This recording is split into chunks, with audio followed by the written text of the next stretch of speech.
श्रीलंका अपने सबसे खराब दौर से गुजर रहा है। आर्थिक संकट में भोजन, दवा, पेट्रोल, डीजल, इस तरह की तमाम बुनियादी चीजें हासिल करने के लिए लोग जूझ रहे हैं, दिक्कतों का सामना कर रहे हैं। आसमान छूती महंगाई ने लोगों को सड़क पर उतरने के लिए मजबूर कर दिया। राष्ट्रपति गोटाबाया राजपक्षे और पीएम रानिल विक्रमसिंघे इस्तीफा देने की घोषणा कर चुके हैं। सबकी निगाहें अब नए राष्ट्रपति के होने वाले चुनाव पर हैं। श्रीलंका में जारी संकट की सबसे बड़ी वजह पेट्रोल डीजल की किल्लत है। ज्यादातर पेट्रोल पंपों में पेट्रोल डीजल है ही नहीं। जिन पेट्रोल पंपों पर पेट्रोल डीजल है वहां कोहराम मचा हुआ है। पेट्रोल पंप पर कई किलोमीटर लंबी कतारें लगी हुई हैं, जिसमें खड़े खड़े लोग घंटों इंतजार के बाद मुश्किल से ही पेट्रोल डीजल हासिल कर पाते हैं। लोगों को गैस सिलेंडर मुहैया नहीं हो पा रहा, जिसकी वजह से अब वो लकड़ी जलाकर खाना बनाने के लिए मजबूर हैं।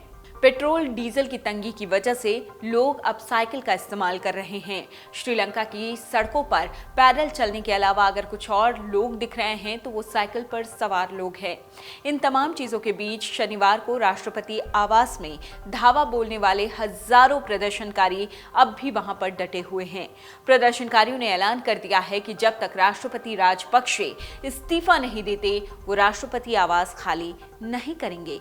और इसी बीच कार्यवाहक प्रधानमंत्री के तौर पर काम कर रहे हैं रानिल विक्रमसिंघे, जिन्होंने कहा है कि नई सर्वदलीय अंतरिम सरकार बनते ही समूचा मंत्रिमंडल इस्तीफा दे देगा और नई सरकार को अपनी जिम्मेदारियां सौंप देगा। राष्ट्रपति चुनाव के लिए 19 जुलाई को नामांकन दाखिल होगा और 20 जुलाई को वहां पर चुनाव होगा।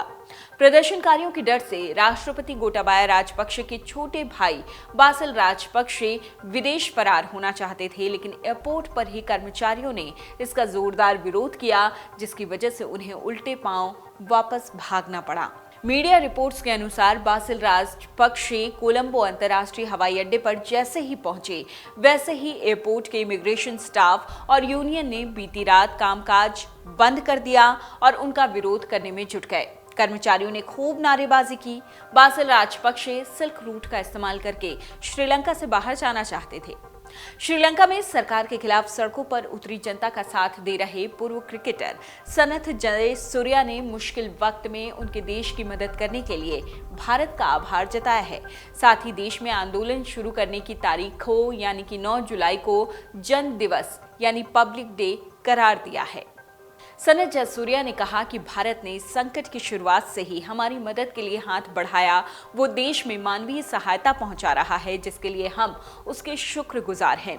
देश में मौजूदा हालात पर पूर्व क्रिकेटर ने कहा, इस संकट में भारत की अहम भूमिका है। श्रीलंका की सड़कों और गलियों में हो रहे प्रदर्शन शुरू से ही शांतिपूर्ण रहे हैं। मैं प्रदर्शनकारियों के साथ हूं, लेकिन स्थिर सरकार के गठन को लेकर जल्द से जल्द कोई पुख्ता फैसला होना चाहिए। सनथ जयसूर्या ने ये भी उम्मीद जताई है कि देश में स्थिर सरकार बनने के बाद भी IMF, भारत समेत अन्य मित्र देश श्रीलंका की मदद करते रहेंगे। क्रिकेट के मैदान पर गेंदबाजों के छक्के छुड़ाने वाले जयसूर्या से जब राजनीतिक पिच पर एंट्री के बारे में पूछा गया तो उन्होंने इससे साफ इनकार किया और कहा कि वो सियासत में नहीं आने वाले। श्रीलंका की संसद 20 जुलाई को नए राष्ट्रपति का चुनाव करेगी। स्पीकर महिंदा यापा अबेवर्दने ने सोमवार को इसकी जानकारी दी। अबेवर्दने ने एक बयान में कहा कि संसद शुक्रवार को फिर से बुलाई जाएगी और 5 दिन बाद नए राष्ट्रपति के चुनाव के लिए मतदान करेगी। डाउनलोड करें अमर उजाला ऐप और पाएं खबरें लगातार। अगर आप ये वीडियो YouTube पर देख रहे हैं तो हमारे चैनल को सब्सक्राइब करें और बेल आइकन को दबाना ना भूलें। अगर आप Facebook पर ये वीडियो देख रहे हैं तो हमारे पेज को लाइक करें।